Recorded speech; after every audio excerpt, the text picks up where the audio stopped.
400, c'est le nombre de champs orange traités au glyphosate recensés en Bretagne depuis le 28 mars à l'initiative d'Eau et Rivière. Le collectif entend pointer du doigt l'utilisation toujours aussi récurrente de ce produit contesté pour sa dangerosité. Les responsables de l'association demandent désormais à la préfète de Bretagne de prendre plusieurs mesures urgentes, notamment l'interdiction de toute application de désherbant total sur les parcelles agricoles.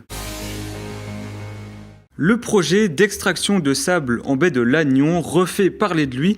Ses opposants ont appris cette semaine qu'un recours contre le gel provisoire de l'extraction avait été déposé en 2018 et que le rapporteur public demandait le rejet de leur demande d'annulation de l'arrêté d'ouverture des travaux. Il dénonce l'hypocrisie des décideurs politiques et le risque de destruction de milieux fragiles. Le projet avait été officiellement enterré l'an dernier par Emmanuel Macron. Et si c'était à la vallée des Saints, à Carnoët, que le roi Richard Cœur de Lion a subi au XIIe siècle une terrible défaite? C'est en tout cas l'hypothèse sur laquelle travaillent des archéologues qui viennent d'effectuer 2 semaines de fouilles sur place. Des traces d'incendie retrouvées vont faire l'objet d'une datation au carbone 14, diagnostic archéologique attendu d'ici quelques semaines. La belle saison du Stade Rennais méritait bien ça.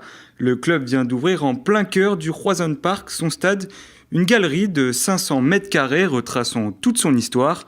Trophées, maillots, écharpes, une des journaux, tout y est. Les visites seront ouvertes au public à partir de septembre prochain.